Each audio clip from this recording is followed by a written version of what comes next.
तो सबसे सबसे पहले तो मैं आप सभी का आभार व्यक्त करना चाहूँगी कि आप लोगों ने इस प्रेस कॉन्फ्रेंस में शरीक हुए हैं। और पिछले काफ़ी दिनों से हम लोग बार बार जब हम विपक्ष मुद्दा उठाता है कि एनफोर्समेंट डायरेक्टरेट का मिसयूज़ हो रहा है, काफ़ी बार मैंने भी कहा extended department of Bharatiya Janata party हो गया है, महाराष्ट्र में तो उसको एक्सटॉर्शन डिपार्टमेंट के नाम से भी जाने लग गए हैं। पर ये जो माहौल बन रहा है देश में, जो नामी गामी लीडर्स हैं उनके बारे में तो चर्चा होती है, और भारतीय जनता पार्टी बार बार ये कह देती है कि अगर आपने कुछ गलत नहीं किया है तो वो आप साबित कर दीजिए। तो मैं आपको जो मोडिस ऑपरेंडी बन गई है, जहाँ पे भारतीय जनता पार्टी के कुछ नेतागण आरोप लगाते हैं, उनको बकायदा डॉक्यूमेंट्स भी मिल जाते हैं, डॉक्यूमेंट्स के कभी कभी एफआईआर जो दर्ज होती है एफआईआर की कॉपीज भी मिल जाती हैं। प्राइवेट लोगों के ऊपर अगर कोई एफआईआर दर्ज हुआ है, वो पहले कॉपी भारतीय जनता पार्टी के कुछ लीडर्स के पास जाती है महाराष्ट्र में, और फिर उनको दबाव डाला जाता है उन लोगों पे कि किस तरीके से आप लोग पार्टी को छोड़ें, उनकी पार्टी से जुड़े या उनकी अलायंस पार्टनर की पार्टी से जुड़े। आपके सामने मैं कुछ ऐसे तथ्य रखने वाली हूँ जो बताएंगे किस तरीके से भारतीय जनता पार्टी ने एजेंसीज का दुरुपयोग किया है, और आज एजेंसीज आज उनके गोद में बैठकर ये सारे काम कर रही हैं। एक हमारे महाराष्ट्र में यशवंत जाधव करके एक एमएलए म्युनिसिपल कॉर्पोरेटर थे, स्टैंडिंग कमेटी के चेयरपर्सन थे। उनकी वाइफ जो हैं यामिनी जाधव, वो एक एमएलए चुनकर आई थी, शिवसेना से चुनकर आई थी, और यशवंत जाधव भी शिवसेना के हैं। उन पे चार्जेस लगाए गए थे, और चार्जेस कौन लगा रहा था? भारतीय जनता पार्टी के पूर्व एमपी किरीट सोमैया। मैं किरीट सोमैया जी को तो कहती हूँ कि उनकी सीए की डिग्री की भी जांच होनी चाहिए। वो दूसरों पे आरोप लगाते हैं, सबसे पहले तो मैं कहूँगी कि उनके सीए की डिग्री की जांच हो। क्या क्या गंभीर आरोप लगे थे? Money laundering through shell companies, फिर अवेलिंग अनसिक्योर्ड लोन, यानी अनसिक्योर्ड लोन आज हम भी लेने जाते हैं तो हमें कुछ सिक्योरिटी देनी पड़ती है, या तो देश में अदानी जी होंगे या देश में आज यशवंत जाधव जी जैसे होंगे जो जिनके आरोप लग रहे थे। Purchase of high value properties not matching income profile, ये सारे चार्जेस यशवंत जाधव और यामिनी जाधव की कंपनियों पे लगे थे और उनके परिवार पे लगे थे।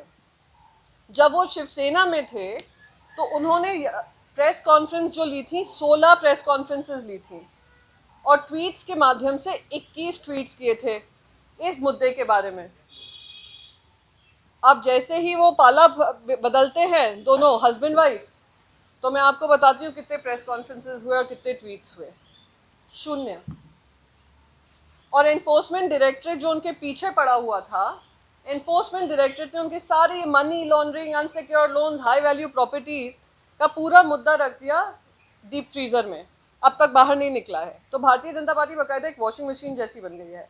Pratap Sarnaik in the top securities ₹175 crore scam, Sarnaik receive 6 lakh in bribe every month. Press conference कितनी करते? वही एक ही है, रैबल राउजर है, महाराष्ट्र के, फेक सर्टिफिकेट है शायद उनका सर्टिफिकेट की जांच होनी चाहिए। 22 प्रेस कॉन्फ्रेंसेस और 55 ट्वीट्स करते हैं, और जैसे ही वो भारतीय जनता पार्टी में जाते हैं 0 ईडी भी 0, सब कुछ खत्म उनके ऊपर से। भावना गौली जी जो एमपी हैं, जिन्होंने पाला बदला है, कन्वर्जन ऑफ महिला उत्कर्ष ट्रस्ट टू महिला उत्कर्ष प्रतिष्ठान प्राइवेट लिमिटेड, और जो भी उसके एसेट्स थे उन्होंने एसेट्स अपने क्लोजेस्ट एड को दे दिया। वो जेल भी गए, उनके जो क्लोजेस्ट एड हैं वो जेल भी गए। Total press conferences 8। Farmer MP जाकर उनकी जो एरिया है वहाँ पर जाकर पत्रकार परिषद करते हैं, वहाँ के ऑफिसर्स से मिलते हैं, ऑफिशियल से मिलते हैं, दबाव बनाते हैं, पेटी ट्वीट करते हैं। फिर एक दिन भावना गौली जी भी वॉशिंग मशीन में धुल जाती हैं। सारे प्रेस कॉन्फ्रेंसेस शांत, ट्वीट्स शांत, और हमारी ईडी भी शांत। अर्जुन खोटकर एक और एग्जाम्पल है। अरे अर्जुन खोटकर, चलिए मैंने आपको रीसेंट उदाहरण दिया। किरीट सोमैया जी ने कृपा शंकर सिंह जो पहले कांग्रेस पार्टी में होते थे, पाला बदला, बीजेपी में आए, वॉशिंग मशीन में धुल गए, हजारों करोड़ों के स्कैम बताते थे, वो भी खत्म हो गया। यही किरीट सोमैया जी हैं। नारायण राणे जी के बारे में तो ये भी कहा था कि इनके दाऊद के लिंक्स हैं। कहाँ गए वो दाऊद के लिंक्स? कहाँ गए वो एनफोर्समेंट डायरेक्टरेट का जो बात होती है। अब ये बात हुई जिन लोगों ने पाला बदल लिया। अब बात करते हैं उन लोगों की जो आज और अभी तो जब एज आई टॉक महाराष्ट्र में हसन मुशर्रफ जी हों, महाराष्ट्र में अनिल परब जी हों, किशोरी पेडनेकर जी हों, और ऐसे बाकायदा काफ़ी सारे एग्जाम्पल्स उदाहरण हैं जिन पे प्रेशर बनाया जा रहा है, दबाव बनाया जा रहा है, या तो पाला बदलने का या उनको राजनीति से हटाने का। और यहाँ पे किरीट सोमैया जी फिर से स्टारिंग रोल में है, और ये महाराष्ट्र में हो रहा होगा, यही सेम काम दूसरे राज्यों में भी कर रहे होंगे। तो मैं आपको कुछ ट्वीट्स का हवाला दूंगी उनका, जो उन्होंने किशोरी पेडनेकर जी पे किए। एक 19 नवंबर का है, एक 14 दिसंबर का है, और एक 14 जनवरी का है। और इसके माध्यम से आपको उदाहरण मिलेगा कि एसआरए में उन्होंने एसआरए को कंप्लेन की थी कि उन्होंने एक घर कब्जा किया है जो किसी और के नाम से था। तो SRA asked BMC to get it evicted vide letter number 46668 of 18 November 2022। ये 19 नवंबर की सवेरे पे ट्वीट करते हैं, और साथ ही साथ वो एसआरए वाला जो लेटर है जो एसआरए ने किशोरी पेडनेकर जी को भेजा होगा, 18 नवंबर को वहाँ पे डिस्पैच डेट है, वो जाता है बीएमसी को और फिर जाता है किशोरी पेडनेकर जी को। उनके हाथ में 20 नवंबर को आता है, पर महाशय के हाथ में ऑलरेडी 19 नवंबर की सवेरे है। तो ये किस आधार पे इनके पास ये डॉक्यूमेंट्स पहुंच जाते हैं, जो डॉक्यूमेंट्स जो अक्यूज्ड हैं उनके पास नहीं पहुंचते हैं। और उन्होंने बकायदा ट्वीट किया, आप उनके ट्विटर टाइमलाइन पे जाएंगे तो आपको दिखेगा। सिमिलर केस में वो 14 दिसंबर को लिखते हैं, SRA and BMC issued orders asking former mayor Kishori Pednekar and her company Kish corporate services India private limited to evict and hand over possession of flat number 601, वही 601 फ्लैट नंबर जो पहले कह रहे थे, और orders issued section 3 of slum improvement act 1971। फिर से वो कुछ डॉक्यूमेंट्स पेश करते हैं, और वो इतनी हड़बड़ी में करते हैं और ऐसे लीक होकर निकलते हैं जहाँ पे डिस्पैच भी नहीं हुआ है वो डॉक्यूमेंट। आप कहीं भी उस डॉक्यूमेंट को देखेंगे जो उन्होंने ट्वीट किया है, डिस्पैच का कोई स्टैंप नहीं है, कोई सिग्नेचर नहीं है, जो साइनिंग अथॉरिटी है उनका साइन भी नहीं है, पर किरीट सोमैया जी के हाथ में अनसाइंड अनडिस्पैच कॉपी पहले पहुंच जाती है। तो आप समझ सकते हैं कि यहाँ पर किस तरीके से कोऑपरेशन एंड ऑपरेशन चल रहा है। फिर तीसरा, वो कहते हैं 14 जनवरी को कि मुंबई पुलिस निर्मल नगर में उनके ऊपर एफआईआर दर्ज की है, पेडनेकर जी की परिवार पे एफआईआर दर्ज हुई है।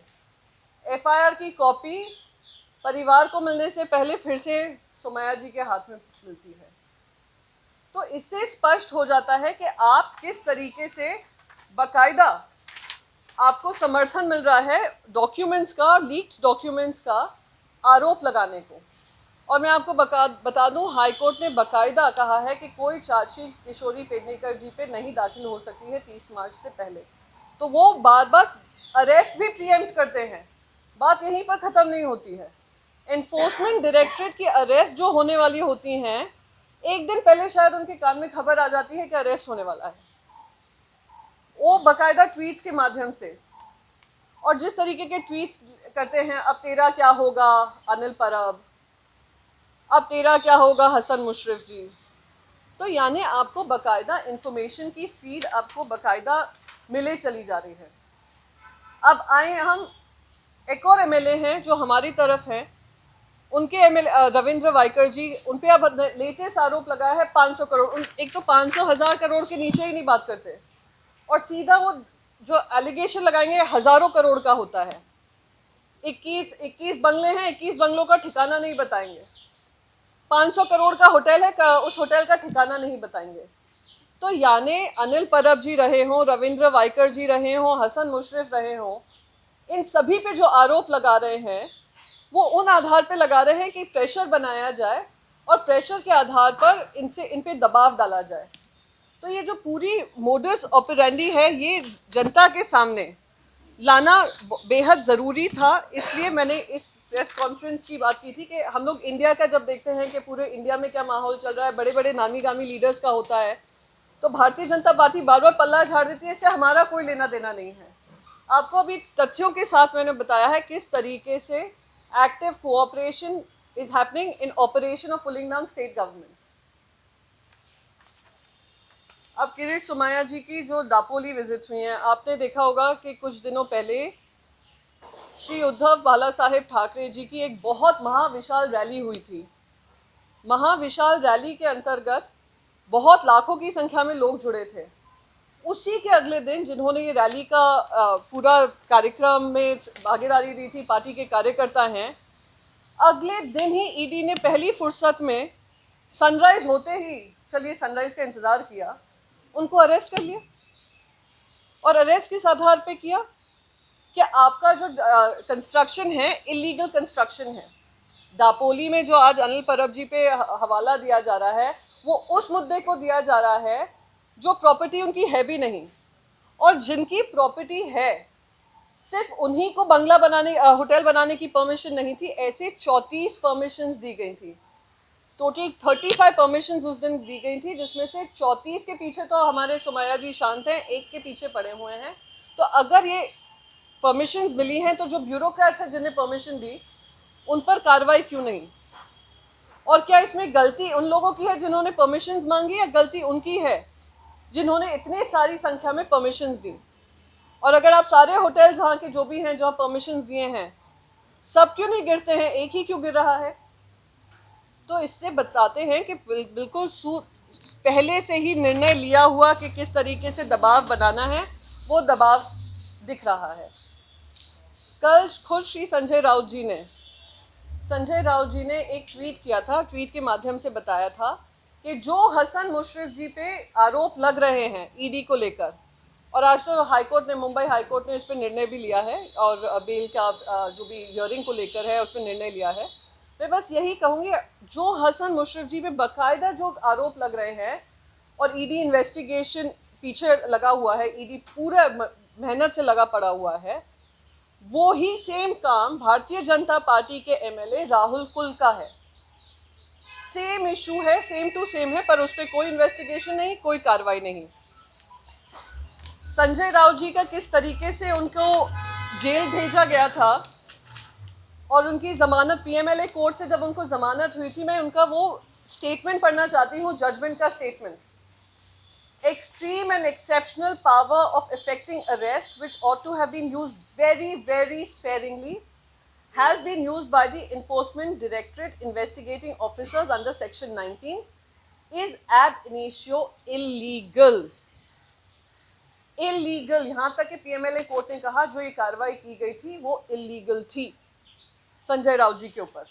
फिर यही नहीं, यहीं पे नहीं रुकते हैं, फिर कहते हैं simply labeling pure civil disputes with money laundering or an economic offense itself cannot acquire such status and ultimately drag an innocent person in a miserable situation.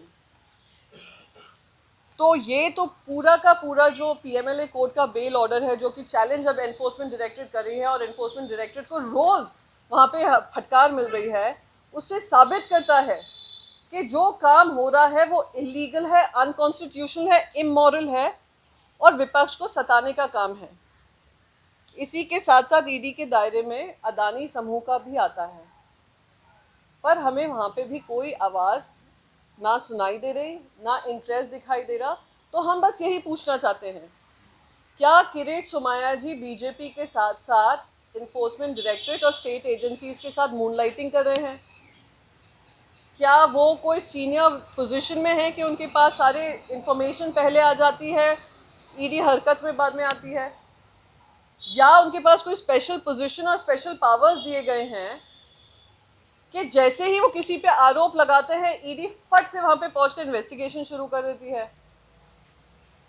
तो अगर इसमें कोई सच्चाई नहीं है तो ईडी और भारतीय जनता पार्टी, और ईडी ही नहीं बाकी जो राज्य की भी जो एजेंसीज हैं, उनको किस या तो अपनी जो जांच है उसको पुख्ता करें, इन्फॉर्मेशन लीक ना हो, और इन्फॉर्मेशन लीक हो रही है तो कौन कर रहा है उस पर कार्रवाई करें, वरना देश ये समझने लग जाएगा कि बीजेपी के कुछ मेंबर्स हैं जो इनके लिए कार्यरत हैं या इनके सीनियर पोजीशन में हैं, जिनके कहते ही हमारी एनफोर्समेंट एजेंसीज हरकत में आ जाती हैं।